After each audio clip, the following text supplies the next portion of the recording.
You are listening to Missed Apex Podcast. We live F1.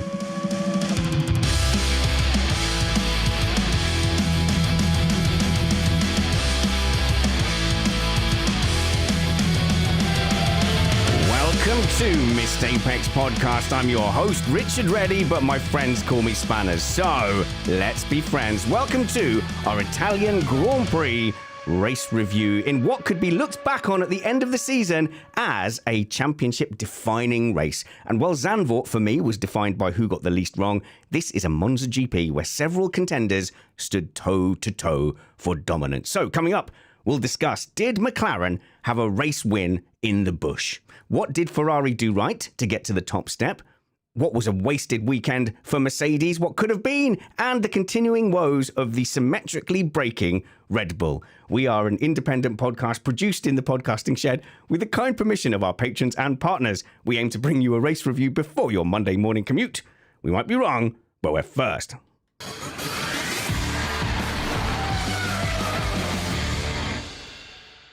I'm giving Matt the week off because he's been helping me in my adventures in Houston, Texas, that you'll hear all about during the week. So we are joined in the shed by reporter Jonathon Simon from Australia land. Yes, and as Oscar Piastri said, Lance Stroll was driving around like it was his first go-kart race. I can guarantee all our listeners that we will not talk as if this is our first podcast, and I can't wait to unravel the race. Okay, so actually, I just caught that interview. Could this be like a turning point? Did Piastri just have some, like, just man-up soup over the summer, and now he's come in just not taking any flack or crap? Yeah, he flicked off, he flicked on the interesting bell because he's been very reserved, obviously, as a driver. And he's decided to have an opinion on something for once, which is good. But no, credit to Oscar. He's growing up. He's doing a great job. I love him on the grid. Good to have drivers like Oscar. And we're joined by one of the top up-and-coming F1 YouTubers. I think potentially the biggest YouTuber in the F1 world at some point. It's Scott. No, not Alex. Look, I've pressed the wrong button. It's Scott. Stuffey Tuffy. Hello, Stuffy. Hey, Spanners. Papaya rules. Doesn't that translate to we don't want to win a Drivers' World Championship? Guys, it's now cyan rules, which means just chill. It's magenta rules, everybody, which means that nobody else can print unless there's enough of you. We are joined by, no one should say failed content creator because he's actually a WWE podcaster at the moment. It's Alex Vangeen. Good evening. I have never been more disappointed about a Grand Prix where I've actually really liked the result. Yeah, no. Look, to be honest, I'm the same as you because, I'm broadly speaking a Charles Leclerc well-wisher. I'm not particularly a Norris fan, but I am fixated on what should have been an Lando Norris victory in my head. So it's easy, I think, to talk about how McLaren threw away points or what they should have done differently, but we can't really lose sight of the fact that Ferrari pulled off a bit of a genius masterstroke here. So let's start, Jono, with Ferrari. Look, it's very easy to lump Ferrari in with the sort of the bad reputation they've had over the past few years for strategic blunders, and then when they do something like this, it's almost easy to put it down to fluke, but I don't think it was. We were going wild on WhatsApp talking about the race when we realized that Ferrari had nailed the strategy, because at one point during the race for Charles Leclerc, they had pitted him, wasted the undercut, and he never made his way past one of the McLarens. And so obviously Charles jumped onto the radio, questioned that strategy, and I was with him. But eventually that second pit stop came about. And this is the interesting part because a lot of people don't know about this. Leclerc stayed out for the one stop, the McLaren's two stopped. And of course, Leclerc ended up winning the race. If you've watched it and you're watching the race review, that's what's happened. But Ferrari had told Charles to pit, and they said do the opposite to McLaren.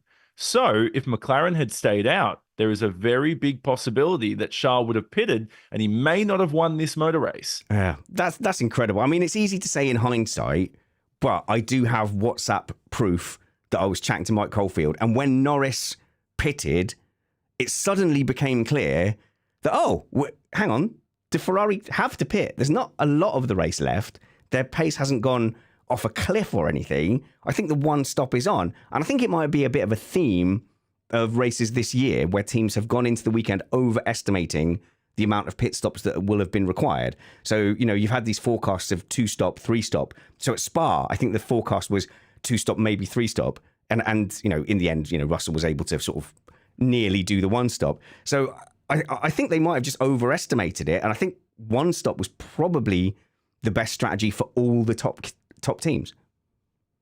Definitely, in the end, in hindsight. And I think throughout the course of this year as well, as the pack, especially the top 4 teams, as the performance has got closer and closer, it's more difficult to make an offset in strategy work, because if you've got to catch up by 20 seconds or a pit stop on the fresher tyres, you really need that other team's tyres to really fall off a cliff and have at least a second in a pace advantage at the point you meet them out on circuit. And there's no team on the grid right now really that has that advantage, like Red Bull, like the Mercedes of old, through the hybrid era, where they can easily make that advantage or that offset work on fresher tyres. And that's what we saw today with Ferrari in particular. Bit of a Hail Mary, to be honest. They've gone, why not? If we do come in and pit, we're going to be giving up a first place or at least a podium position, similar to kind of what George Russell did in Spa, except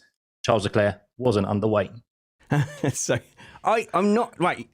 Yeah, this is it. It seems like a Hail Mary on the surface.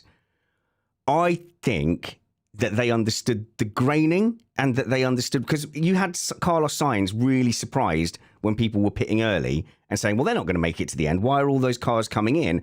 And it's almost like a lot of the teams gave up on that early graining stage and didn't allow the graining to clear up. And which is a surprise, because before the race, that was a big talking point. So it's not like the graining was a surprise, but it feels like only Ferrari really got a handle on it.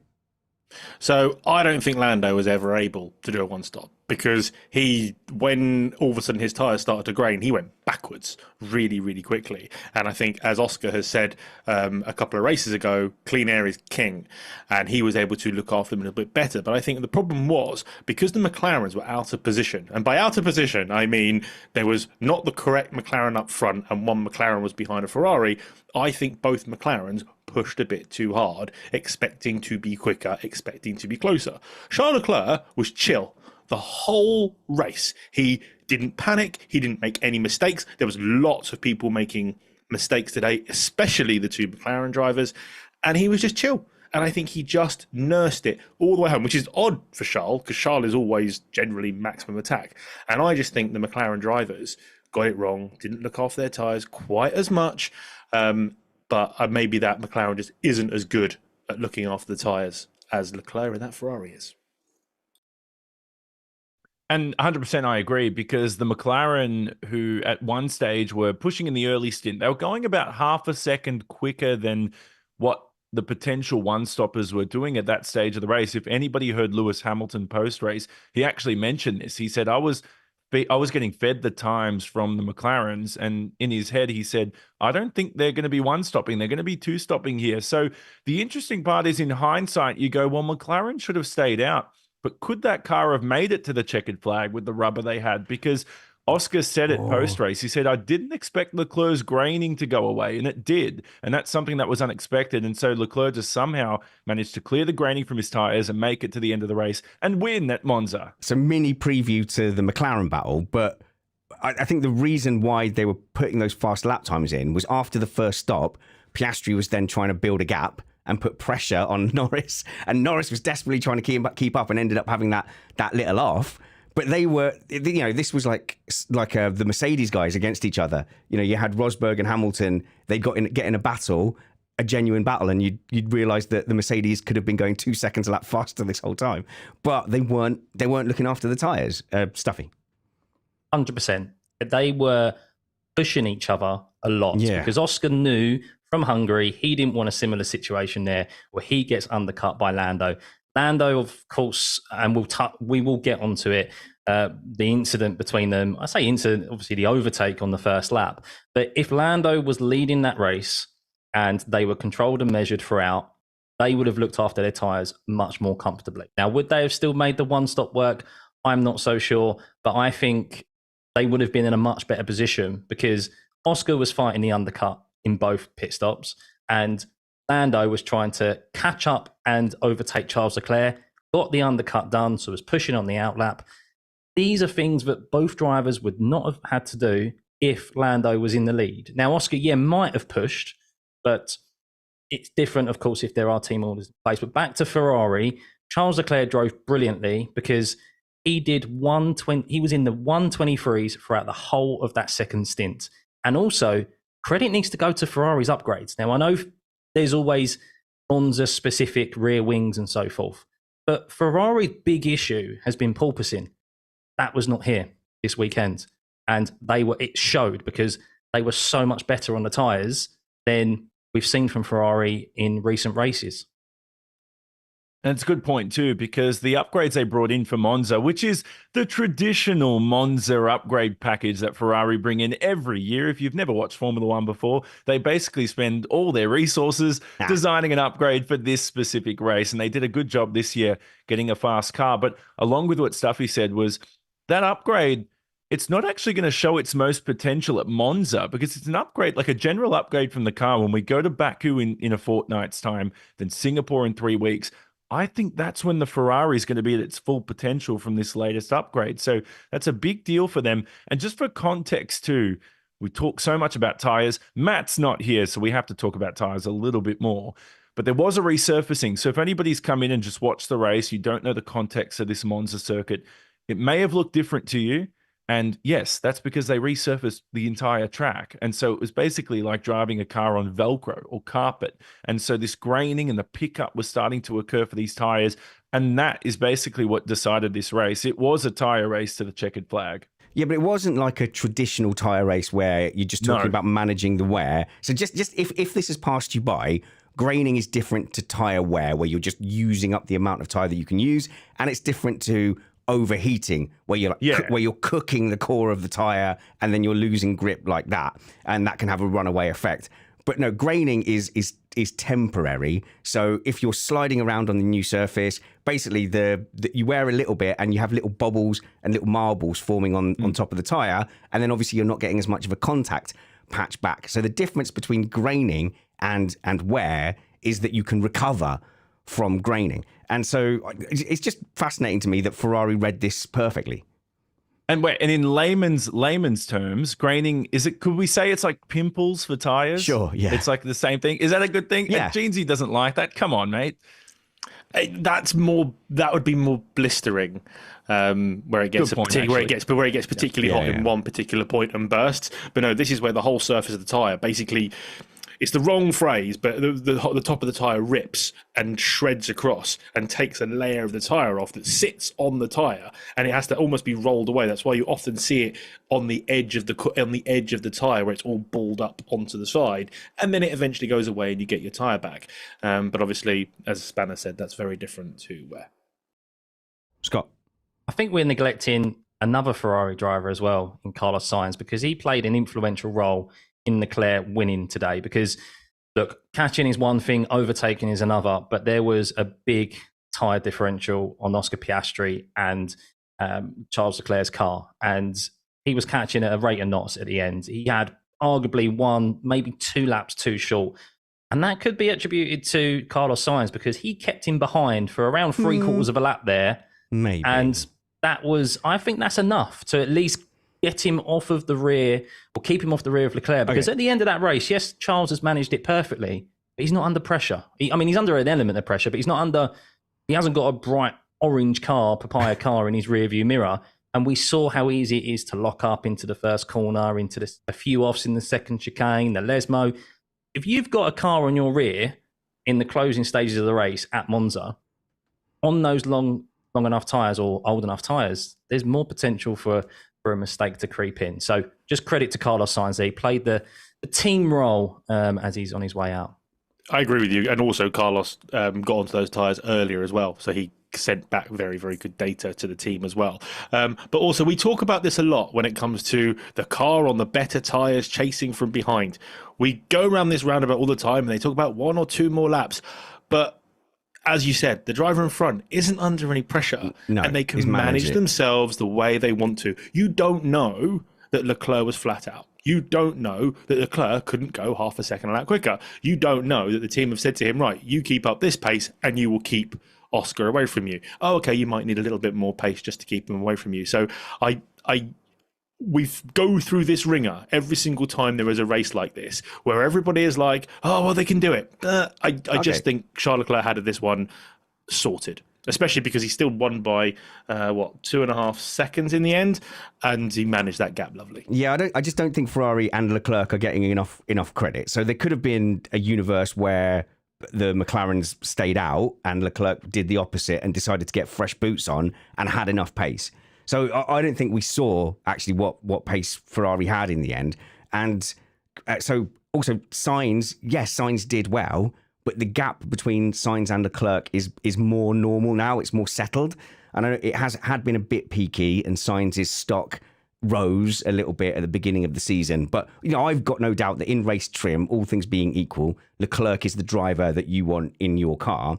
And so, today that kind of gap showed. So we had a good look at how well Leclerc was doing, how well he was managing his tyres, how metronomic he was. And like I say, because it ended up he was in the lead defending, I think he was comfortable defending, as Alex says. And I think there's a chance that had it been reversed, he might have had a go back at the McLarens. We don't have enough data in this race, but I know we're going to talk about how McLaren threw it away. I want to say I don't think it's a given that Leclerc wasn't going to win in any case. Stuffy, then Jono. Yeah, I think you have to give credit to the strategy team because they changed their decision on the fly from the data they got. I still think they were assisted by the McLarens making the two stop, as Jono's already pointed out, with the call to do opposite to McLaren. But Charles Leclerc wasn't happy in the first pit stop. He was angry on the radio saying, why have we been allowed to be undercut? But turns out in the end, that was obviously they adapted on the fly. So I don't think they made that one-stop call then. No, I don't think they did. No, but the thing he was unhappy about was he was saying, well, since we've been undercut, why did we bother following in? If we're being undercut, we may as well have gone long and sort of gone for a one-stop going long. So I think I think Leclerc had the one-stop in his mind, and he's thinking, well, you just made the one-stop harder. Well, then that's even more credit to the strategy team for Ferrari for adapting to the situation and changing to the one-stop after that. So, credit to Ferrari as a whole. Good upgrades, good calls, good strategy calls in the end, and a great drive by Charles Leclerc. Let's not forget, too, that the conditions of the race were totally different to the rest of the weekend. So we came into this race thinking it was going to be 34, 35 degrees Celsius, complete hot temperature. We have some US listeners. What's that in Fahrenheit? Nobody knows. But anyway, there was also the fact that I don't think people realize how close we were to this being a wet start to the race. Like, it was crazy conditions the entire weekend. The thunderstorm that hit Monza or Milan or north of Milan, it was only a few kilometers away from the circuit. There was some rain that hit basically north of like turn 1, turn 3 at Curva Grande and onward. So we were pretty close to it being a wet race from what I saw on the radar when I checked it out as well. But from what Scott said, and just following on from that, is I don't think even Ferrari expected their tires or the graining to clear up because they wanted to pit, Charles. Don't forget that. Let's stress that one more time, is that Ferrari were going to come in, but they've decided to do the opposite because, as you said, Spanners, they had nothing to lose at that stage. Yeah, but it could have been pit to win. It's not necessarily pit because our tires are dead. They could have been going, okay, pit and then go for it. But why would you pit if your tires are good? So I think they lucked out, and Ferrari probably didn't even expect their tires to be as good at the end of the race. Okay. I'm trying to make it not a lucky thing for Ferrari. But I also think on the same tyres, on the same piece of track, with not much of a gap between them, I don't think Ferrari had the pace McLaren had. So I think the only choice Ferrari had was to have that lead, have track position, and maintain it. And they did a really good job with it. You talk about the temperatures, they went up and they went down all the way throughout the weekend, and they just got it right. But the talk about Leclerc being annoyed about pitting straight after Lando, after Piastri, after they'll be undercut. I don't like this whole thing where you can go super long, especially because what was shown was if you go long, you're going to lose out even more because the tyre delta was quite big at that first stage. So I actually think they actually called it right to bring even though Leclerc didn't agree, to bring Leclerc in when they did. Yeah, maybe get off the mediums. But once we got onto the proper race tyre, which was the hard, I think if you look at Leclerc's lap times, that's the big giveaway. I think he was metronomic from start to finish. And that's the sort of, race performance we see from, the likes of Lewis Hamilton and Max Verstappen that perhaps isn't present all the way throughout the grid. But I am a fan of today's results. I like a home win. I do. I love a home win. I love seeing how happy everyone was. I loved seeing how happy the Italians were with their big flag thingy. And all I could think about with the big flag in the pit lane, so they were holding a big flag, is that I would use that to go underneath it and get closer to the podium. And why weren't there just swathes of people using that to charge underneath the flag? But yeah, happy. Like you said, Alex, it's a happy result, even though we're about to spend the next 20 minutes whinging like crazy. Yeah, Ferrari winning in Monza is like Lewis Hamilton winning at Silverstone. Yes. It's a feel-good moment. We all like it. I like a feel-good moment, especially because Ferrari aren't the Death Star anymore, and I quite like Ferrari. I'm going to have to like them a lot more next season. So it all works out quite well. Oh, are you converting, Alex, to Ferrari? I follow Lewis. Okay. Without sounding Hamfosi, I can't bet against Lewis. I hadn't decided yet. I might. Yeah, I could have Yes, a bit. you have. I could do some. What can I smell? Red? What did you smell? What can I smell? Lying. I'm going to take the winter to think about it, and I'll see how I feel come testing. So right, I think I want to move on to the McLaren story, because I think this is a horrible hot mess, and I almost don't know where to start with the team who I feel like could have come home 1-2 if they'd have got it right at the beginning, who should be supporting their lead driver in what is a genuine title push against the incumbent champion, who is in absolute rat state in a team that is disintegrating. You need to now, if you've got 6 dragons and basically the other side's just got Vega, go and take out Vega. Don't sit there waiting for them to recover. McLaren needed to go for the neck today, and they didn't. And it started back in Hungary through conversations where they said to Lando Norris, you've got to work with the team now, because you're going to need Oscar late in the season. Yeah. And they've forgotten about that conversation, because there shouldn't have been any question. Lando shouldn't have had to have worried at all about Oscar attacking him into turn 1, let alone into turn 3. It's absolutely ridiculous what they've done, because not only did Oscar get his way past Lando with, in isolation, what was a brilliant move, but it then cost Lando another position. And I just think it's absolute madness. They obviously have no intention of winning this Drivers' Championship, even though all Lando has to do for the next however many races there are left of the season, he has to outscore Max by just over 7 points every weekend. That is doable. So doable right now, especially if you had Piastri there running as a pure kind of rear gunner for the next 8 races. But yeah, you go back to Hungary, they basically said, okay, you're ahead because we undercut you. You undercut Piastri, and that wasn't ideal. Please give the pace back. And he didn't, and he was difficult about it. And we did wonder at the time whether he might lose the garage a little bit and lose the hearts and minds battle. But the whole narrative coming from the team was, you need to do the right thing. You need to do this now. You are going to need the team on side. You're going to need Oscar to help you. So when was the time that they were talking about Oscar potentially helping him? Because it's a third of the season to go. He's genuinely in title contention, and helping him would be not sending it round the outside of turn 4 in Monza. And so when is it? When is the payback for Lando Norris eventually capitulating in Hungary, Scott? I'm starting to think that Mark Webber, Piastri's manager, has gone to Zach Brown and reiterated, there's a clause in Oscar's contract that means you cannot give preferential treatment to another driver, because it is literally getting to this point.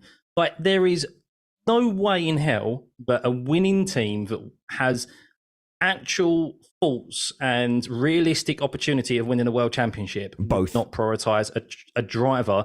Exactly, both championships, which we think is going to go to McLaren. But the way F1's swinging left and right at the moment with the pendulum, like, who knows? Ferrari could be the team that wins every single race for the rest of the season. But it's inexcusable. But we do have to defend Piastri because he's done nothing wrong. He, as an F1 driver, does not want, of course, to help his teammate. He wants to prioritise himself, as every single driver on that grid does. And that move was brilliant. So it's the team's fault. And in particular, Zach Brown and Andrea Stella, I thought they were actually good management of a team. They let themselves down, of course, in Hungary.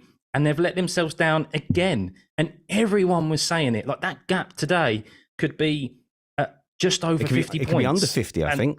If you include Hungary. If you include Hungary. If you include Hungary, but even today, just over 50 points. They could be leading the Constructors' Championship today. And they haven't only just thrown a win away for Lando and bringing them closer to the Constructors, bringing them closer to the Drivers' Championship, but they threw away a 1-2, an easy 1-2, really, in my opinion. Yeah, the gap is 62 points at the moment, which essentially is over 2 races, because you consider, excuse me, I'm losing my voice, but you consider that it's 25 points for a win, basically, so that's 50. For Norris, had he swapped positions with Oscar, that's 3 extra points, so it would have been 59. I don't know if McLaren realize how close and how far at the same time Lando is to winning this championship, because there's 8 races left. It's the longest season ever, 24 races. And if he scores 8 points every Grand Prix weekend, more than Max, he will win the championship. 8 points a race weekend. And we have 3 sprint weekends coming up as well. So that is what they need to realize here, McLaren, is every point is going to matter in this. And I love what Oscar's doing too, because he's in a situation where he should just go and play dumb and go, oh, you want me to play the team player? Oh, whoops, I just went around the outside and didn't realize. I don't think Oscar's aim right now is you cannot let Lando win this title, but you can't show that publicly, because I think that would really undermine Oscar's reputation if his teammate wins the championship and he didn't. Okay, so I just want to clarify what I meant earlier by if Leclerc had done the opposite and he'd pitted and then the McLaren stayed out, he could have won the race. That is different to me saying that Ferrari could have won the race from the beginning. So earlier I was talking about once they'd gotten into that position before the pit stops. I do believe that if they had just gone 1-2 line astern into turn 3 and 4 and then carried on that lap as McLaren 1-2, I think then Ferrari don't have a chance to win the race.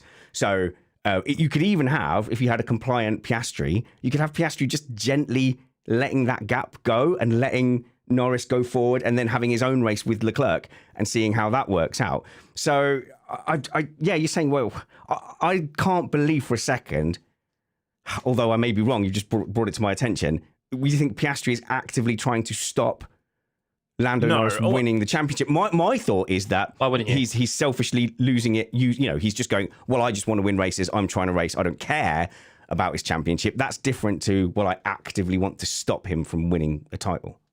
Scott, just quickly, I'm not saying that's what Oscar is 100% doing. That's what I'm saying. What I would do if I was in Oscar's position is I'd play dumb and go, oh, yeah, I'm going to play the team game. But I know secretly in my head is like, I do not want Lando Norris winning this driver's title. 100%, because you're looking at your future as well. You've just signed a multi-year contract alongside your teammate. He wins the Drivers' World Championship. He is the reigning world champion, and he's going to get priority next season. Whereas if you go in as a level playing field, then, well, ideally a level playing field at the end of the season with Oscar maybe winning some more races or closing the gap on Lando, then you've got more of an opportunity for that. But I know we're talking about them prioritising Lando, and there's a lot of criticism to be laid at McLaren. I still think Lando should be doing more. That move, that defence into turn 4, would you see ever Max Verstappen or Lewis Hamilton break as early as they did, or allow Oscar any room around the outside? Yes, we're going to fight. We're going to fight about this. I don't think so. I think Lando in post-race interviews has said it was a move. He hardly left me any room. I'm sorry, he breaks too early. He's too cautious. He's just too cautious. I get the self-preservation thing. I think Alex is but going I to just say think what I was he would have been ahead at the apex, and he would have ended up maintaining that P1 position, regardless if it's your teammate. He's given his teammate room, is what he's done there. If that was Max alongside him, or Lewis, or anyone from any other team, they're getting squished over onto the grass. He's like, oh, okay, Oscar's just there. And Oscar will just hang around the outside. He's not gonna.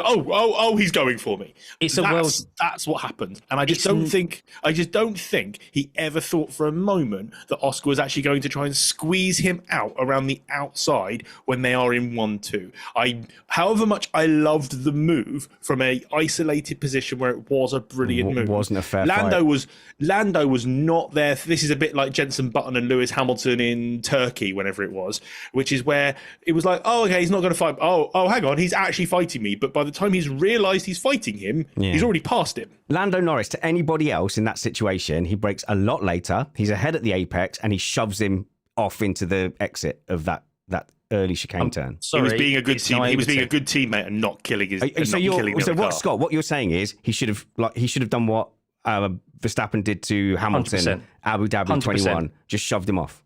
100%. Because you're in a world drivers champion. It's a winner's mentality. It's a world drivers championship. I don't particularly like that move, but you need to use the rules to your advantage. Every other driver on that grid would do it. And it doesn't matter if it's your teammate. You know, P1 is essential. And okay, he still might win this championship, but it's highly essential for you to close up on your championship rival. Your teammate's got the audacity to try and move round the outside after you've done the job, supposedly, as team rules were, as Zach Brown has said in interviews afterwards, that the papaya rules were, yes, they get through the first chicane cleanly, and then it's fair game afterwards because we've got two number one drivers. Why is it that? I'm sorry, Lando, you defend that inside to your heart's content. How dare your teammate? You're the experienced driver. You're the one in this championship battle.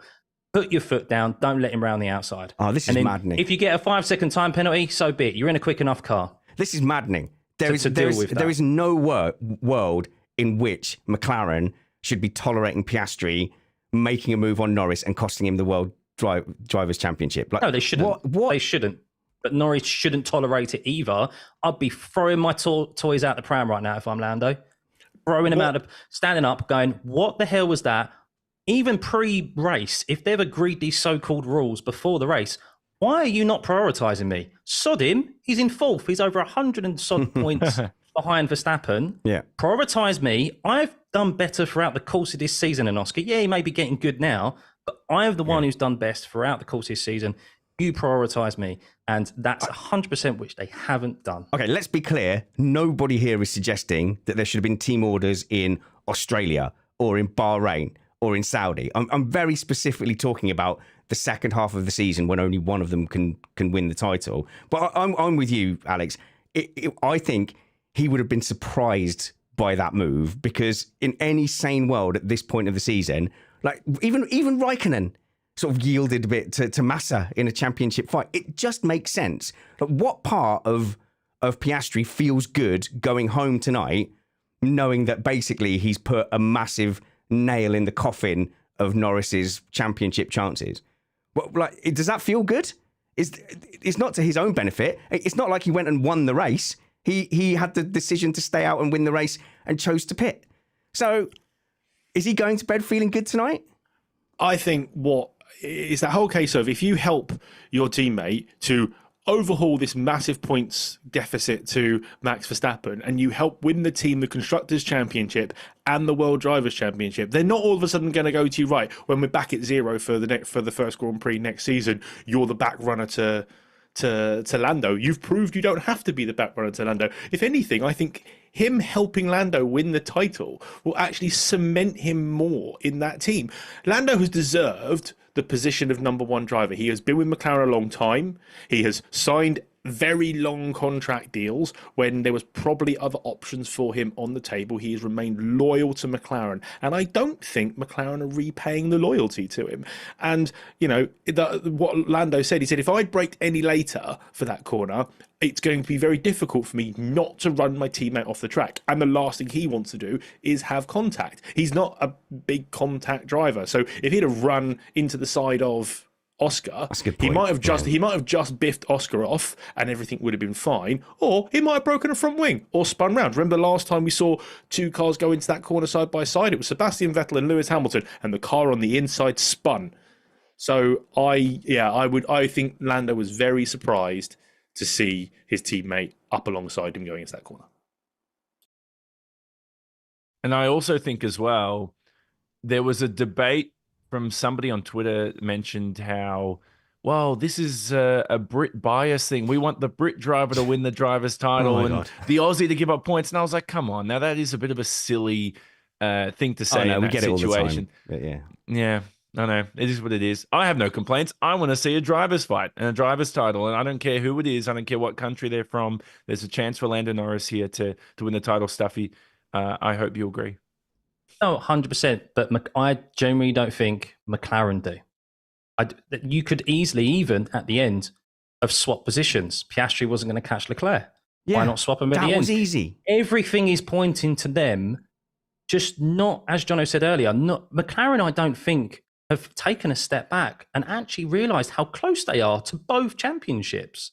Everyone's basically saying, even though they're still behind them after today, Red Bull, the constructors, is theirs. Well, Red Bull, Verstappen said, "Oh, it's unrealistic to even think about either of the two championships." It's crazy, and I just don't know what's going through their heads at the moment. Have some self-awareness. Go and kill Vega. You've got the Riverland troops. You've got 6 dragons. Just go. It's really bizarre, and it's just, I don't know. Maybe we'll see a completely different McLaren next year where they've got that killing mentality, but at the moment, they haven't. And can I add to what Jeansy said earlier too? Is if Oscar doesn't win this title, it we had this in Ferrari in 2007. Kimi Räikkönen won the title, and then next year wasn't thought any. Felipe Massa wasn't thought as good riddance.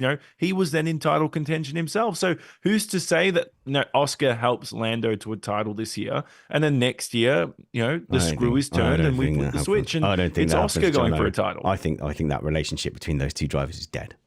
I think it's dead. We haven't seen it. I love it. And I love it. As Jono said, we're starting to see the Aussie come out of Oscar Piastri, and I'm loving it. But the thing is, this stuff that's happening now, I know Lando's just signed a new contract extension with McLaren, but this is the sort of stuff now that he'll remember.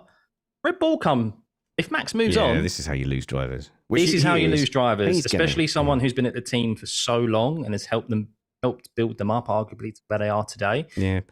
This is how you treat them when he's truly in a World Drivers' Championship battle. The driver market has been quite static of late. So I think, teams have got used to, well, you're not going to lose your driver to Red Bull. You're not going to lose your driver to Mercedes. But to me, I think it's odds on that Verstappen's leaving. He's going to go in 2026 to Mercedes. That seems pretty likely. So you could have a Norris go, but you just don't know how the relationships are going behind closed doors. Like, how much did that stint where Norris in Hungary wasn't giving the place back straight away, how much has that affected relationships in the background? How much did some of the senior management then coalesce around Piastri and start thinking, actually, do you know what, maybe Piastri's the future? Obviously, that's all wild speculation, but politics is such a huge part of Formula One and how these relationships develop. Look at, Alonso, 2-time world champion, basically losing the entire garage, losing the entire team in the end to rookie Lewis Hamilton. Wow.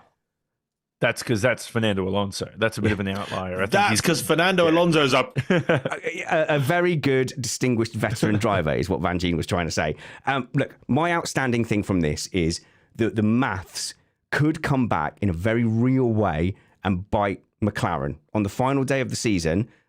At the moment, just by pure team orders alone, in the second half of the season, they could be 17 points closer to Verstappen.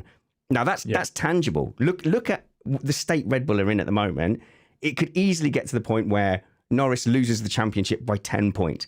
How is it going to feel on that final day, looking at Red Bull celebrating with Verstappen with the trophy, 4-time world champion, and Norris just stood there going, "We literally just decided not to win this championship. We just chose not to."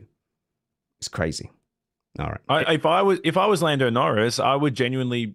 How can I say it? I'd lose confidence in my own team if that was the situation. I would genuinely not want to talk to anyone from McLaren for quite a while. But let's wait and see what happens for the rest of the year, because maybe Red Bull's issues aren't as bad as we expect.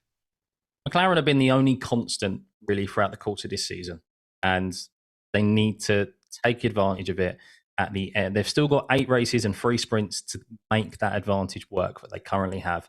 The way this season is flip-flop at the moment, they need to take opportunities like they had today to take the lead out of Red Bull's championship, both of them, and they haven't capitalized as much as they would have liked to, because who knows, Red Bull may sort out their current issues. And if you believe the rumours, Max had a PU issue today, which was apparently costing him 0.4 of a second a lap. If you give him that 0.4 back, he's ahead of Lewis Hamilton in this race, and that points deficit is less. So McLaren need to really take a long look at themselves this weekend. And if I was Lando, I would be ordering a meeting in the office with Zach to go look at the numbers. I'm not trying to get one up on my teammate. I'm trying to win McLaren their first driver's title since 2008.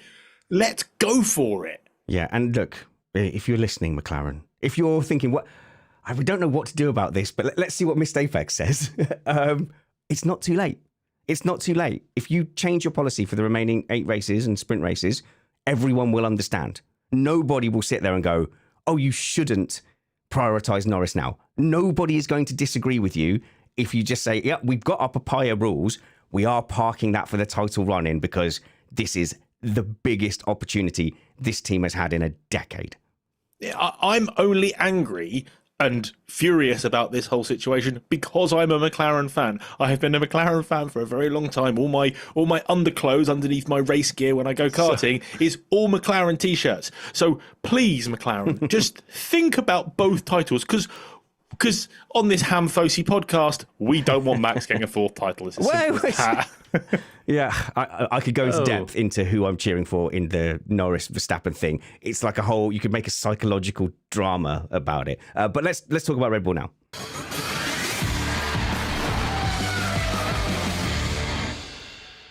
I bet you think I'm going to sit here spouting some conspiracy theory about how Red Bull have lost a device that would be very similar to the very specific rule change. And since that's happened, they have been in the midfield and Max Verstappen's been complaining about turn-in, the sort of turn-in that you would specifically lose from losing a device that was outlawed by a very specific rule change. I bet that's what you think I'm going to do. And I don't know. I'm so lost in my head. I don't know. I feel like I'm going mad because when we did that rule change came through in the summer, and all of the Red Bull accounts and the ex-Red Bull people and the Red Bull employees that were tweeting out, calling everybody stupid and crazy for even suggesting it. We go, oh, well, okay. But if you could at that point have said, let's predict what would happen in the next 2 races if that was true, and if they weren't able to use such a device, you would get exactly the result that we've seen over the last 2 races. So my main thing will be, even if it's not true, nobody gets to call anyone crazy for putting 2 and 2 together and getting 4. Scott, lead us off.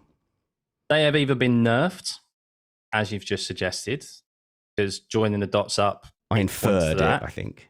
However, if it's not that, it is the biggest fumble of a dominating team that we haven't seen in F1 history outside of a regulation change, because they were dominant even at the start of this season. And now look at the drop-off. I mean, it's unprecedented. We haven't seen this other than when there's been a regulation change or when the FIA have changed a part on a car, as history tells us. But yeah, either or, it's an absolute shocker from them, because that was a horrible weekend all round. So if you want a little bit of something from outside the conspiracy, obviously, I've said this before, I have a friend who works for Red Bull, or worked for Red Bull. He is now moving off to Mercedes next year. He's working on some MotoGP product for them because he's not part of that. I have obviously been hounding him about what's gone on with the device. He is still adamant. Bear in mind, he's leaving to go to Mercedes. He is still adamant there was no device. His point is that car was very unstable. At the start of the season, but everybody else was so far behind, they didn't have to push their car, and it kept their car in the window that the car enjoyed. Now that everybody has come on so much, they are having to push more. Because they are having to push more, their car is completely outside the window and entirely unbalanced. Whether you want to believe that or not, I still don't know. I have argued with him vehemently because I agree with you, Scott. The drop-off has been huge. Today, Red Bull were nearly a minute off the lead. That means in 6 races, they've lost 60 seconds. So there's a lot in there that doesn't add up. But it could just be there'll be a couple of updates come soon and maybe Red Bull will be back at the front. We don't know.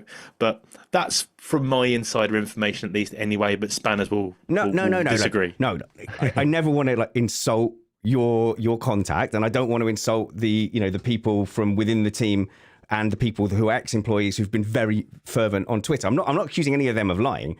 Especially because I'm trying to get him on the show. But it's just, I just don't believe that everybody at every level knows everything. It's a really complex system. A lot of it is shrouded in secrecy. For example, the guys in HR will know a lot of stuff.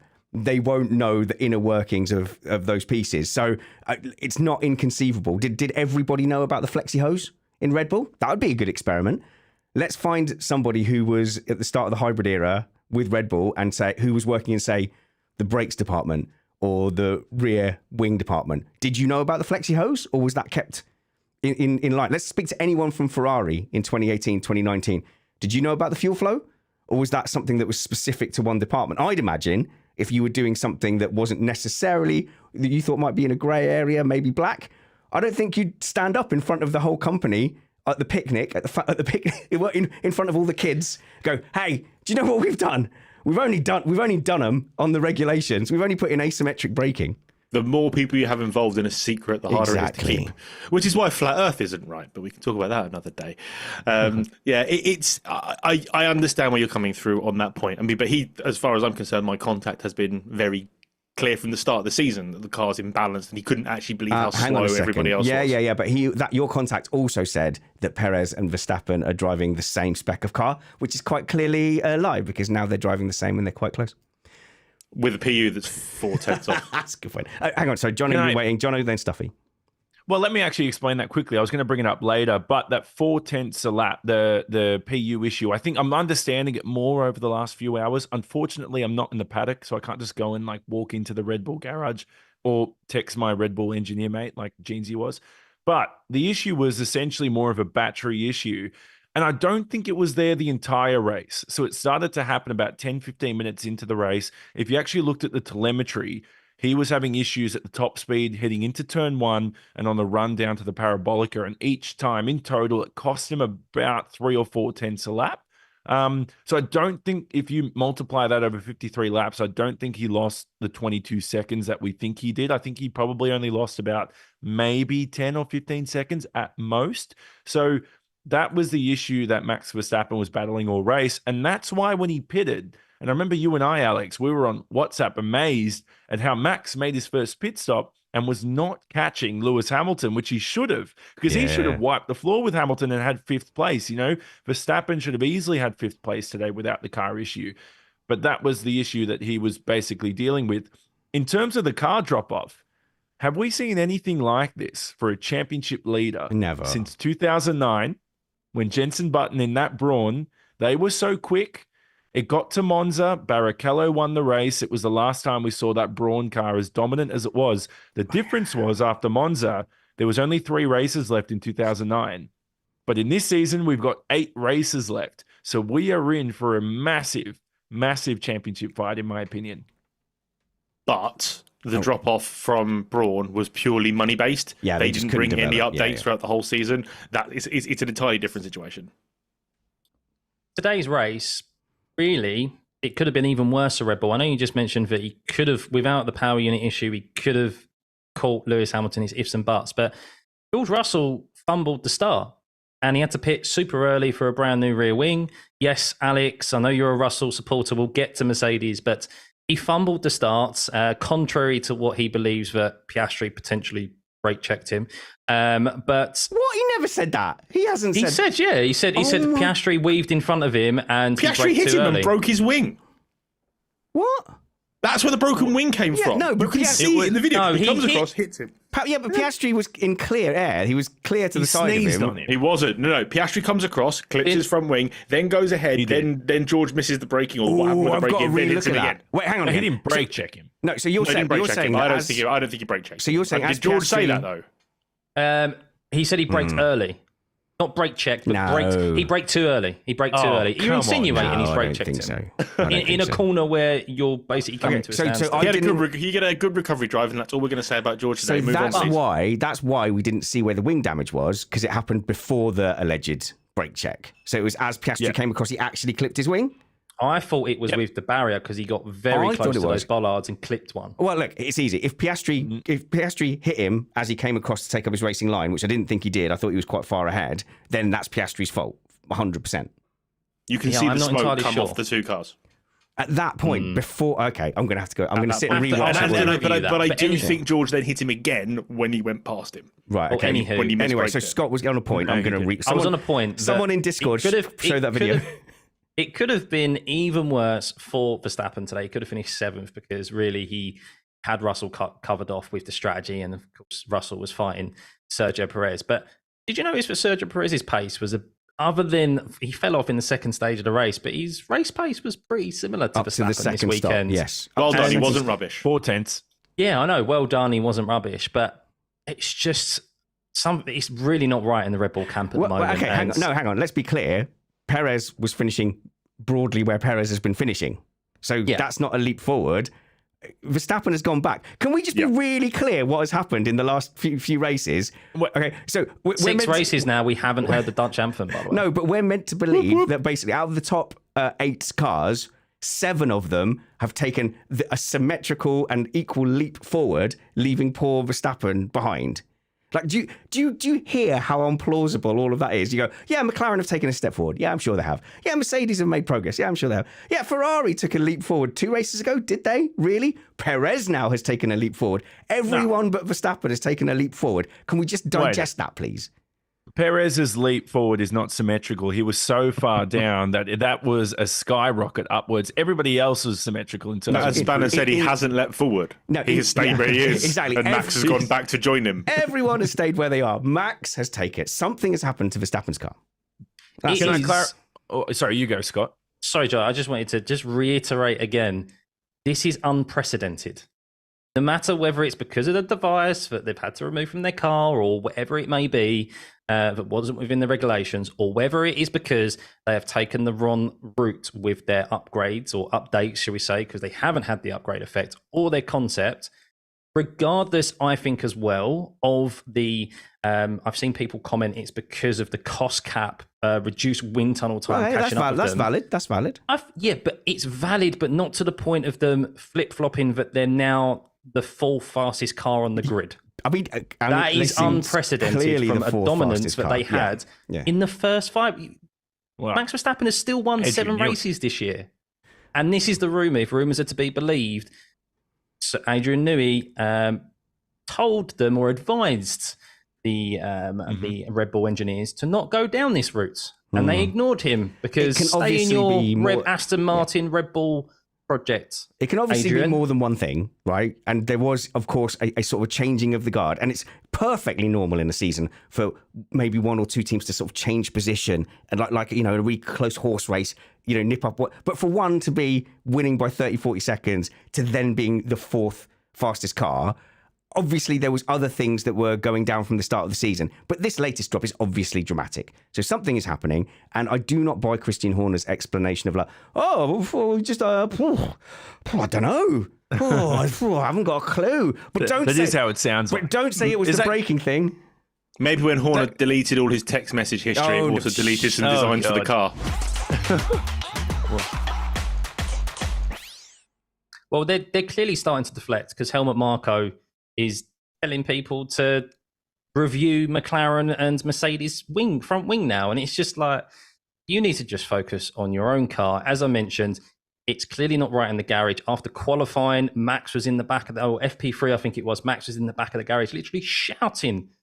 Did on TV cameras. Oh, I don't know. I saw that at video, Christian Horner Scott. and Helmut Marko. Was it and shouting? It's Well, he clearly wasn't happy. He was very animated. Not the happy camp that we've seen from them. And they can come out in interviews as much as they like and sugarcoat it that everything's okay. But quite evidently not. The timing sheet doesn't lie.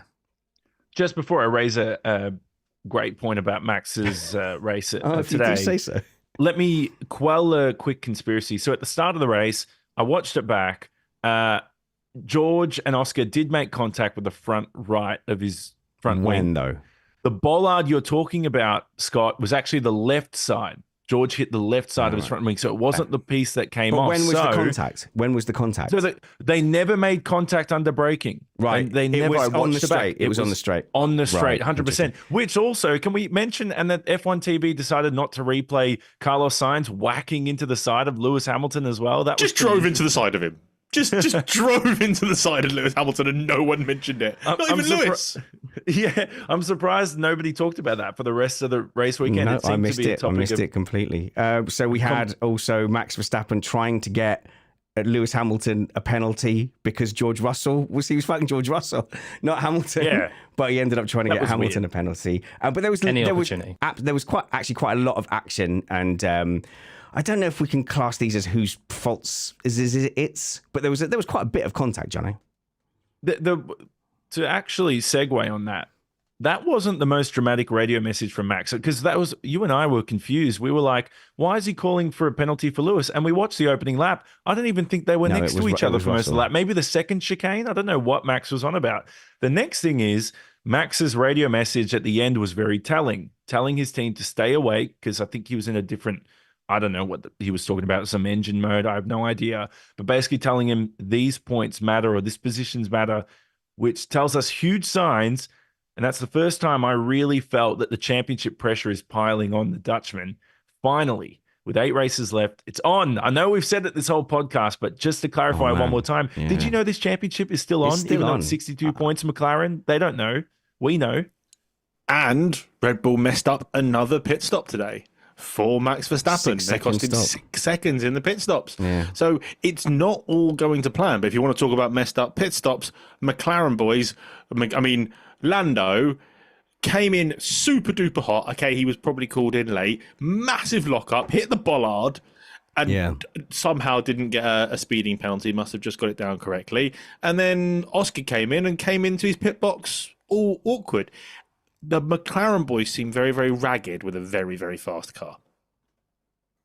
Yeah, definitely. So I think we've got a couple of, in fact, I would say we've got 8 cup finals coming up ahead now. So yeah, McLaren, apparently there's something printed by Andrew Benson, so on BBC Sport, and which is saying that McLaren to consider team orders to aid Lando Norris title bid as Verstappen calls his Red Bull undrivable. Okay, if they're only just now considering it, I know I said it's not too late, and like do it now, no one will judge you. But I'm going to judge you a little bit, because if it's correct from now on, it was correct for the last 4 or 5 races. But yes, yeah, the best time to have done it would have been Hungary. The third best time to do it is right now. So I'm not going to fault them for that. All right, gents. Yeah, any other business? Go on, Scott. I was just going to say, I mean, maybe it was someone's missed Apex award, but we had a few guys go into the side of each other today, as we mentioned. There's quite a few whose fault was it. Yeah. And I think the biggest one of them is K-Mag. What a surprise! He's now been given a 3 penalty points, and he is official. Wait, hang on a minute. He is missing Baku. Just because first driver to do so since Grosjean back when he crashed at Spa, I think 2012. No. K-Mag is he's the first person to get a ban, but this is the first person to rack up 12 points. Yeah, and it had to be K-Mag. Great honor for K-Mag to be that first person and have that first record. I think it's well deserved of him. Grosjean didn't even need to rack up 12 points. He just got banned. No, he racked up 12 cars at the start. Yeah. So that must have been maybe 2012, because it was 2012. Did he go back to F2 after that? After that season? No, he got banned for a race. That was one of the crashes which cost Fernando Alonso essentially the title that year because he had such a big lead. The same situation we had with Max. McLaren, there's a title fight. God damn, I'm getting sick of this. So just because Magnussen locked up and crashed into, who was it in the end? Was it Gasly? Gasly. Okay, it doesn't mean we should draw conclusions on whose fault is it? Okay, quickest one ever because it was Magnussen's fault. But, I did wonder at one point if the Haases had a problem with braking because Hülkenberg went into Tsunoda and wiped out Tsunoda and got a 10-second penalty, which is like, oh, great. You know, Tsunoda's sitting there. Oh, we got a 10-second penalty. Oh, brilliant. I'll get my race kit back on then.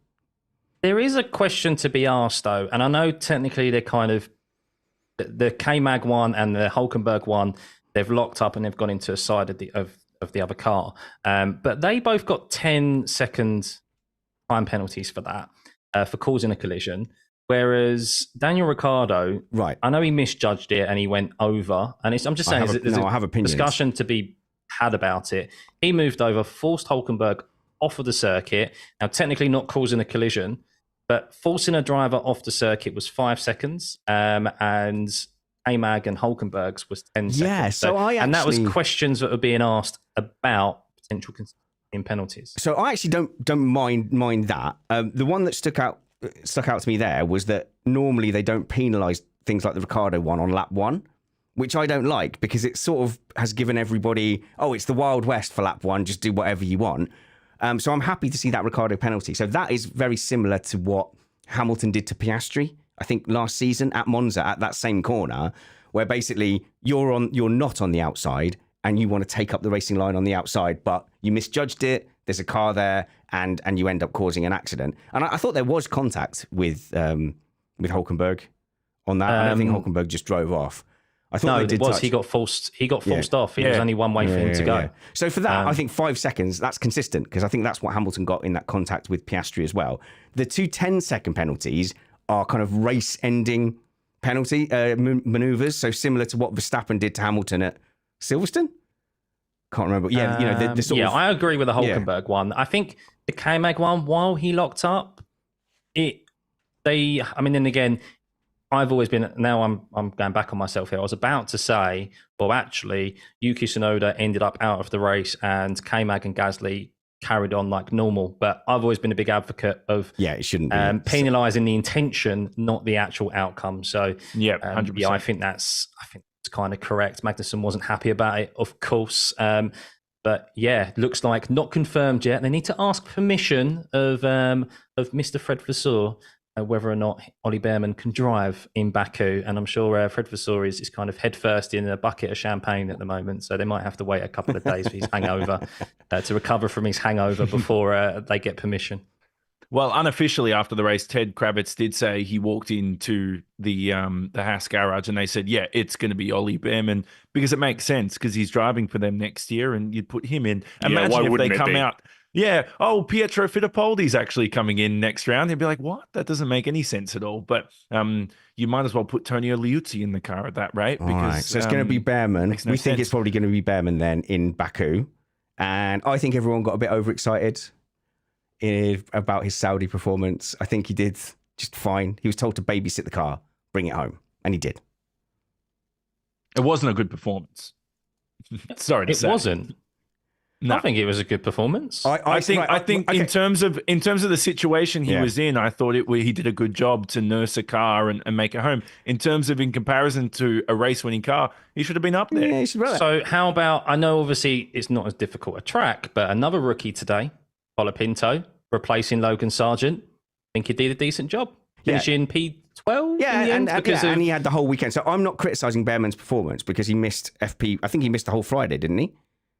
He had just one practice session. Yeah, just one practice session. Then straight into quali and then so it made on complete sense to go, right, have a kind of babysitting role, get the car home, go on the soft tyres at the beginning so you don't crash. This is one of the most dangerous tracks.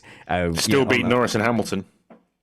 Yeah, but he put that car at the back end of where you would expect a Ferrari to be, but that was fine because he wasn't given like a race-winning strategy. He just wasn't. Yeah. So It was a mature drive. a mature drive. It was like an FP1, and oh god, Kyle gets so angry at me for saying this, but it's like the same approach they would take in an FP1, which is gather data, get used to the scenario. Great overtake on Lance Stroll round the back turn, but they didn't give him the full beans. Kimi Antonelli obviously didn't get that memo. Did not get that memo whatsoever. Wow. My goodness. I mean, look, I'm just going to say, if you want to write about Brit bias, it applied with Behrman. I think the Brits in our WhatsApp chat, in our panel, got way overexcited and overhyped. At least in the Haas, we will get to see him on a full, proper weekend, and he'll have a full race. So that'll be a great look to see how he is genuinely in a Grand Prix. I'm not saying he did badly in Saudi. I'm just saying they didn't give him the opportunity to like really, really shine, and correctly so. But yeah, while we're on Antonelli, FP1, we saw astonishing things in the 60 seconds before he binned it. He went too fast. He went too fast for the car. But That's what Toto said. It's just like, yeah, that's what happens when you overdrive a car. Is it goes off and it crashes. Yeah, it's like he went so. Is it like the old Lance Stroll thing? Like, oh, crashing in Singapore just shows how good he is. It is. Just shows how much he's pushing it. In his defence, it did just go. It turned in. It hit the apex and then just vanished. So he had. If you watch it back, I think everyone was kind of saying the same. He spiked he went pushed too hard too early, spiked the temperatures in the rears. But I think what really was the crux of his crash was that he downshifted right as we learned that in iRacing is the wrong thing to do. As he's going for the apex, there's like he downshifts, and it's right at that very moment the rear just doesn't like it, and it goes round. So yeah, it wasn't lift off oversteer or anything. So he's still on the gas. The grip was there. He hit the apex. It wasn't characteristic of what you would normally see of an off at Parabolica. So it was driver error. But look, he's at his home circuit. He knew he was being announced as an F1 driver tomorrow. He wanted to make an impression. And the adrenaline was probably just absolutely buzzing through him. And Toto probably said, go out there and this is the problem. Oh, that's what they did. I bet you they did that because it shows 100%. They made the right decision in investing in youth and sort of. I think we're starting to put two and two together now that they weren't willing to carry on the legacy of Hamilton being this superstar high-paid driver. They were seeing it as Hamilton being at the end of his career, and they didn't want to miss out on the new superstar coming through. And I hope they're right, because it's really exciting when a fantastic talent just explodes onto the scene. But let's also be honest about what happened in FP1, which is he went way too fast, way too hard for an FP1 session on a brand new surface of track in a car he's never driven in anger before on a live F1 circuit, and he binned it into Parabolica. It's not the end of the world, but let's not change that into you have to be committed to end up binning it into Parabolica. That just shows he's got championship potential. I think what this does, though, and it's kind of moving away from this race weekend, so I won't dwell on it for too long, but what was really interesting was when they did the announcement of Kimi Antonelli with George Russell sitting alongside Toto, and he went, I made the decision 5 minutes after Lewis Hamilton told me he was moving to Ferrari, which I think everyone laughed at. And then he proceeded to follow on saying... Including Kimi. Yeah, he then proceeded to talk about how they spoke to Max Verstappen, spoke to other drivers. And what that does for me makes me truly worry for George. I'm not worried for George Russell. George Russell is the driver who is actually under pressure next year, not Kimi Antonelli, because they are openly courting Max Verstappen, and I don't think that will end throughout the course of next year. Because contract or no, if they had got Verstappen this year, would it have been Verstappen and Russell? Like they could have just put Russell on gardening leave if they wanted. But yeah, to say that openly, to go, I decided on Antonelli, and also I was openly courting Verstappen. Yeah, and George is sitting there awkwardly. Oh my God. Having to go, how excited I am for my new young teammate who's just crashed my car for the weekend. And that's like when they're openly courting other drivers. It's like when I say to my kids, I think that having one kid was the right amount, and then my younger daughter gets all upset. I haven't explicitly said that I wish she was never born, but that is the clear implication of me saying that one kid is the best amount. You'll find out, Scott. No more sleepovers for George Russell at Toto's anymore. I have no idea what you're talking about, Spanners. I definitely don't have those feelings. The second one is such a mistake. Don't do it. Okay, so where are we with? Williams made that decision to get rid of Logan Sargent. I think well overdue. And then the lad Colapinto from Argentina. I'm excited about this. I'm excited to embrace a new fan base. I think the Argentinians will swarm and surprise us. So welcome if you're finding us from Argentina, and actually just put in a solid weekend. But the thing is, he lost it in FP1 as well, into Parabolica onto the gravel. Now another few yards, he'd have binned it in the wall, and you know what the narrative would have been. Oh, well, what's the point in replacing Sargent? Or maybe it's the car. So I think he got away with it there and ended up with a solid weekend. Can you imagine Logan Sargent sitting at home going, wow, Kimi Antonelli just binned a car the same way I did last week in practice. And now he's got a Mercedes drive and I've been kicked out of the sport. So everyone, of course, that's but Logan would have done it going 2 seconds a lap slower. That's the difference. Yeah, that's the difference there. Because I did think about that going, well, didn't Max in 2017 have all these accidents to start the year? But we also did see glimpses of Max Verstappen being an all-time great driver as a young driver back then too, which unfortunately Logan, he hasn't shown. When Max started in F1, he was an absolute menace, but being able to channel that and turn that into being the driver that he is today just shows the difference in quality. But I'll tell you about the whole thing with Colapinto. I forgot he was racing that this weekend. That, as far as I'm concerned, shows that he had a strong weekend because I definitely wouldn't have forgotten that Logan Sargent was racing. Because or Mazepin or De Vries, all these people kept drawing attention to their failures by continually spewing carbon. Schumacher, every few races. Get your head down. Don't make any head. It's the one thing that Guan Yu Zhou has done perfectly. Zhou Guan Yu. You know, he's done that so perfectly. We don't like pay drivers, but he is openly a pay driver, but he brings no attention to himself. He just pools around, does what he's supposed to do, isn't too far away from Valtteri Bottas, which is a really good benchmark for him, and gets on with the job. He doesn't cause any problems. The problem is the guys who cause the problems. And I mean, James Vowles had things to say about Mick Schumacher this weekend and had to backtrack on it. Okay, basically said Mick Schumacher wasn't special. Why? You don't. There's just no. It was so unnecessary. You don't talk negatively about the driver you're not going to take on. You just say, we've really seen something in Colapinto and we're really excited about that. We want to drive forward. We see that as the future. You don't need to turn around and then go, oh, and Mick Schumacher, to be honest, he's ugly. He's rubbish at Ludo and he doesn't get his round in. He doesn't get his round in. So we don't want, just stop talking, James. But also, as I was speaking to Meg Schuster on the Ringer earlier, and she was saying, I hope nobody ever gives James Vowles media training because it's just a wonderful part of F1 right now.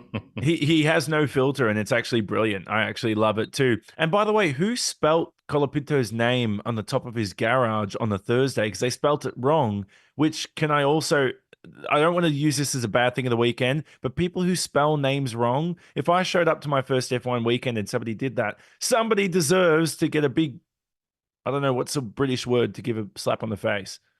A tepid cup of tea. Not the correct. a polite whacking. Some drama between the new drivers already. So both Antonelli and Jack Doohan want the number 12. And the thing is, driver numbers are quite important to drivers. They want the number that they want. So how do they decide who gets the number? Rock, paper, scissors. Whoever applied first, I think, is the ruling on that one. Did I just spoil it? Was I not supposed to give that away? No. If that's the answer, that's the answer. I think the question is which team is Jack Doohan going to be driving for next year? Alpine. Because, well, no, I meant it in jests. Because right. Are they going to be Alpine? No, stop. Nico Rosberg F1. Oh, you've stolen my thing of the weekend. That's fine. I'm going to stop where I am. Shall we move on to the good thing of the week? Bad thing of the weekend and the good thing? The podium. That's what we do. It's the podium where Spanners tries to sum up the Grand Prix weekend, even though he's sweating like mad because he's had to turn the aircon off. And then that leads you nicely into the awards where I say, for effect, which way around do we do it? We do the bad thing first so that we can end on the good thing. So my bad thing was going to be that, you bugger, is that it was Nico Rosberg basically finally putting paid, if we believe Nico Rosberg, and And I tend to, because I think he's of the James Vowles camp as well. I don't think he's particularly motivated to make stuff up. I just think that he doesn't particularly have the kind of media training. Or doesn't care. Or doesn't care because, like, he's successful in his own right. What are they going to do if they fire him? Oh, no, I've got no job. I'm going to have to go do interviews on Missed Apex. No, he just goes off to his house in Monaco. Well, and he tried, didn't he? He tried fine. doing an F1 podcast and he pod faded. Take the L. I wouldn't know about that. Yeah, no. Oh, come on. Oh, you had a good little podcast for a little while. It's Brad's fault. Yeah. We had a great podcast. You would have taken it up if you'd let me and Brad swear. No, because you said naughty words. Yeah, pod fade. It happens. It even happens to Rosberg. But Rosberg just tends to say what he thinks. And the thing is, all those guys have insider information and they kind of tend to know what's useful to say and, you know, keep to yourself. Rosberg doesn't care. And he said he got emails saying that Alpine was for sale and basically offering, saying, you know, do you want in on buying it? And the thing is, Renault have sworn until they're blue in the face that outfit is not for sale when it so obviously is for sale. Like, it's the most for sale a team could be. You bring Briatore in, but it's not for sale. You abandon Renault engines and it's not for sale. So that's my bad thing. My Missed Apex award goes to Alpine getting busted, or goes to Renault getting busted for pretending it's not for sale when it is. There were protests this weekend by the team, weren't there, as well? Stealing my thing of the weekend. That was going to be my thing of the weekend. Oh, I'm sorry. No, we keep spoiling Spanish things of the weekend. But yes, I stand by those Alpine guys, because dumping Viri and dumping the Renault engine from the Renault team is just feels gross to me. That must feel horrible from inside the team to know that your colleagues are getting sacked, like a whole big division, and you're going to be a customer team. You're going to be Haas. You're going to be Williams, you're going to be Sauber instead of being up there with Ferrari, Mercedes. You know, that's horrific. So I'm glad they've taken a stand, because that is something, maybe it's inevitable, but I'm glad they're standing up for their principles. So let's give out some more awards. Alex, you're not pod faded all the way, because you're on a wrestling program, and it's WWE, the World Wrestling Enterprise. World Wrestling Entertainment. Yeah, me and the fellows over at Bitching About Wrestling. We have a fun little podcast. We talk about the ongoings of WWE. We did a whole thing on lists of different things, on famous finishers. We've got stuff going on, and we do reviews of the shows. If you like wrestling, it's good fun. We have a laugh. We swear a lot. It's really, really good fun. And there's usually there's either 2 or 7 of us on. It's great. It's okay, fun. And you all like act as if it's all completely like real, and the drama and everything. And no. Like, oh my God, how did he survive? We talk about it like it's a TV show, because that's what it is. It's a TV drama, show. like a soap opera. It's a soap opera. What's it called again? Bitching About Wrestling. All right. I won't be. It's great. I love it. I'm having fun. But I've also got my Twitter at Alex Vangeen, and my YouTube Alex Vangeen Racing, where there'll be a video up soon, because we're racing again in 2 weeks. So I can't wait to do that. So that will be good fun. My bad thing of the. I wanted to ask. Go on, what do you want to ask? And who missed the apex for you? It's like a thing I do every time. I know, whatever. Been doing this long enough now. Who missed the apex for me? Whoever decides the track changes to Monza. Monza is one of my favourite circuits, and they decide to take away all the characteristics of the track surface and make it billiard table smooth, which takes away things like tyre wear and stuff like that. But they've also taken away all of the difficulty from all of the curbs. So they used to have quite high curbs, difficult curbs. You've really got to get it slowed down. And things like Ascari used to be really, really sketchy to get through because it's difficult curbs. Which one's Ascari? And they've the chicane, the final chicane, the one before Parabolica. That's still a good chicane.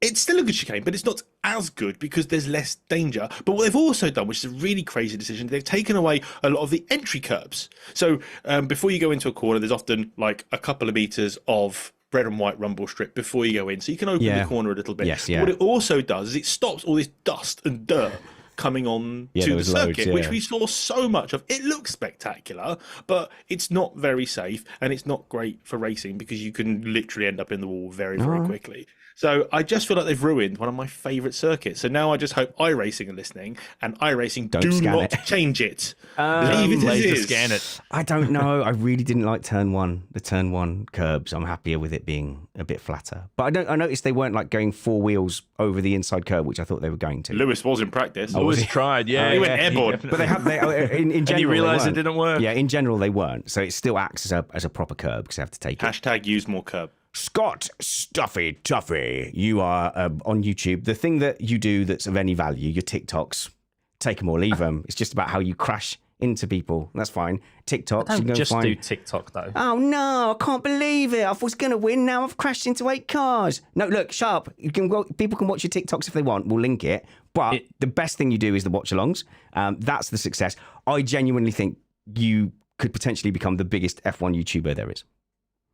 Thank you, mate. Kind words. Yes. If anyone doesn't know, I do the kind of alternative commentary with the standings and track map and stuff. And it's just, we built a great community there, getting good numbers and starting to branch out into doing some kind of my own opinionated content as well, alongside my sim racing, which I will always do. And it's funny you mentioned crashes because this is my bad thing of the weekend because I feel so sorry for Yuki Tsunoda this weekend. Yeah. He's followed up, unfortunately, what was after being shafted by his team with the strategy in Zandvoort. Nico Hulkenberg in his, of course, after being put out of position and having that damage by Daniel Ricciardo, in his hurry to gain positions back, just locked up and went straight into the side of Yuki Tsunoda. And as I know all too well, there is nothing more frustrating than when you have been crashed into and there's nothing that you could have done about it.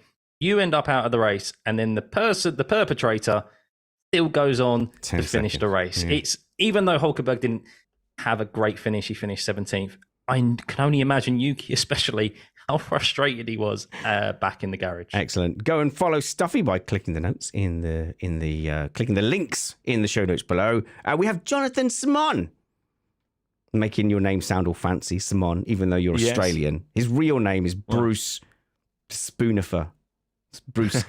Bruce Crockifer. Of course, actually. Obviously, you're going to give up reporting because of all of Australia is now knuckling down for breakdance championships. It's become law. Ugh. You all have to breakdance to just erase that memory. And I remember watching that live, and I was watching with my girlfriend, and I was like, what is going on here? And I switched it off, not realizing that this was going to be one of the biggest, most viral moments in the world afterwards. But anyway, I don't want to it's more give her any famous. more flack. It's more famous than anything you've ever done with like cricket or rugby or anything. That's it for Australia now. But people can follow you at Johnny S8. You still got yes, that? but yeah, JONNYESS8. Crap. I'm not going to explain it because we've done it for about 3 years. But still, if anybody can actually find me a handle that works, I would appreciate. Just send me a DM because there ain't. Trust me, there ain't any left. Like there is no combination of my name. Okay, and but do me a favor. Do Do me a favor. Right, I want people to see you doing some reporting. Can you give me one link for the show notes where people can see you in action as like, I'm here outside the courtroom where a kangaroo is boxing a koala and all that kind of stuff. So I want to see one video of you reporting to share with our listeners. I can say that if anybody watches Fanatec GT World, I was doing that last weekend, doing some pit reporting and stuff, which was pretty cool. Good experience. I think getting a job in motorsport in Australia to do TV is probably the toughest thing ever. There's literally nothing available, and the same people have been doing it for about 15 years. So I think to get the opportunity to do that was great. But there you go. I'll send people the link. You can watch that, I think, somewhere on YouTube. Jonathon Simon, who missed the apex for you? Excuse me, sorry, I just had to clear my throat. I thought I'd mute that. But I think now Jeansy mentioned the track resurfacing and the changes and everything, and I know Alex talked about all that. Then Aston Martin go, you know what? We don't want Felipe Drugovich in the car for FP1. We want Stroll and Alonso to do the whole session. They need to understand the track. We've had all this stuff. Then what didn't give me any promise of confidence for the weekend was on the Thursday that even the safety car crashed at Monza. And to me, I don't know if that's because like, I know it wasn't driver error. There was certainly something that went wrong with the car, which did we get any, I think it was a brake failure, right? I never saw any official confirmation. So I'm going to take your word for that it did look like a brake failure, and it was. But the fact that the safety car, which hasn't been used, by the way, can we point out, for like the longest time in about 15 years, it's been 6 races now. So Bernd Mailander piling into the wall, doing a great job, by the way, to minimize what should have been a hefty he wrestled it, didn't he? He used the front wheels as a brake. Yeah. Good going. So ironically, it's my they missed the apex literally actually because he crashed into the wall, but also it is my kind of, you know what, secretly a good thing too for Burn My Lander. Good job. Right. That's good. That sounds like someone who didn't think through their awards before the show. But let's go on to the thing of the weekend. You're doing very well, Jono. It's about 8 a.m. He's fought through the night as Jono in Australia. Wow. Okay. I got no. Seriously, I think. Can I go first? Because I don't think my voice is going to last like the next 5 minutes. So, Jonathon Simon, who was your thing of the weekend? well, I don't want to take. I know somebody's going to mention Nico Rosberg because he was great. So I'm not going to mention that. We just what I am going to mention is hope the amount of F1 veterans that were present at the track actually put a smile on my face. To see Kimi Räikkönen at a race weekend, I thought we were never, ever going to see Kimi ever again. Like, I thought that was it. You're never going to see him for about 50 years. He was at a race weekend, which I think was some sponsorship deal. I don't know what it was. Christian Albers was there. Tony Liuzzi. I'm trying to think who else. Friend of the show, Juan Pablo Montoya. Montoya as well, who was a close personal Apex friend. podcast member. Yeah. Yes. Jean Lacey, who has the best French accent in the world, called Mark Webber or something one day. So, that's Jean good. Lacey. All right, veteran drivers from you then, Jono. If you haven't listened, midweek I did drop an interview with Juan Pablo Montoya, and it was cool because he was everything you would think he would be. Like, if you think, what would it be like speaking to Juan Pablo Montoya as a podcast that he's never heard of on a Skype call, on a Zoom call that he was barely expecting? It was exactly that, and it was wonderful. I'm so glad we got the authentic Juan Pablo Montoya experience. There were some edits, but it was wonderful. We were just absolutely giddy after speaking to him. And I will say this, that in the week, there is going to be an interview from Mr. Apex. We got 40 minutes to sit down with Jenson Button and Callum Isler, which was very, very cool. Jenson Button is an incredibly cool customer in real life. He was definitely messing with me, and you can see him make me squirm a couple of times and full on just tell me off a couple of times as well. Stuffy, what was your thing of the weekend? So it is Rosberg related, but it's not Rosberg with his comments in the commentary box. It's actually the journalists, i.e. Will Buxton is included within this as well, who are actually pushing the team principals and drivers, particularly McLaren, this weekend on their decision in regards to team orders, and not just asking a question, letting them give the standard PR response, but then following that up with a rebuttal. There's an image going around online where Zach Brown has stated, we have two number one drivers, and Will Buxton just full on rolls his eyeballs, and he pushes him on a question for it. And I feel like some of the presenters now, not all of them, but some of them are starting to get, I think, a little bit bored with the standard PR response, and they're trying to push them more for a Why shouldn't response. Will Buxton give his opinion? So he then did it without Zach Brown. No, I don't agree. This is my good thing of the basically weekend. a full-on. Oh yeah, of course, yeah. So he did a full-on thing. I thought you were slating it. No. No, So I said he's in that bunch. Full-on tirade Rosberg as well. that was pretty similar to mine about saying McLaren make the right decision. No, I was worried because you were slating him and like he's about to come on and talk about his new book. So, Rosberg was the same as well. Completely continued to push. Obviously, he doesn't care because he's kind of a guest appearance, but you're seeing Will Buxton, you're seeing other journalists start to do it more, where they're pushing back on these responses. They're not just taking them at face value because they know it's PR nonsense. And I'm loving it because don't let them get away with it. Ask them the hard-hitting questions. No, we can do. We can highlight the pundits who are doing that. So Jolyon Palmer as well, unrelenting on his opinion. Yeah, Damon Hill. I think Damon Hill always gives his true and honest opinion, just like Johnny Herbert did before he mysteriously disappeared, never to be heard from again. But Will Buxton's definitely in that category of I will just tell you what I think, and I think you're right. It is a great thing. So, Alex Vangeen, what was your thing of the weekend? My thing of the weekend was Yuki Tsunoda, and it was even before the race had even started. Yeah. He was on stage with Daniel Ricciardo, and whoever was interviewing them told Daniel Ricciardo to say something in Italian. Daniel said something in Italian. The person interviewing them said to Yuki Tsunoda in sort of a jokey way, "Oh, can you translate?" And Yuki goes, "Yeah." He said he hates you all. He thinks you should all. He thinks he prefers pineapple on pizza, which he's wrong about. Pineapple on pizza is the GOAT. No. And yeah, he just absolutely slammed Danny Ricciardo, and I thought it was absolutely hilarious, and it made me laugh lots and lots and lots and lots and lots. And it's on my Twitter at Alex Vangeen on Twitter. No, honestly, go just eat ice cream if you want a pineapple on pizza. Just go. Yeah, stupid. I'm going to give it to Charles Leclerc then. Fantastic. Charles Leclerc and Ferrari as well. And I think it's for one thing in particular, which is I think they read the graining situation where nobody else did. And by the way, I have proof that I, as an armchair strategist, I would have told them to stay out. And I really do feel like we saw one by one the cars peeling away and voluntarily giving up the win. So maybe not so much say Lewis, who said he was actually struggling in the end to keep up with Carlos Sainz.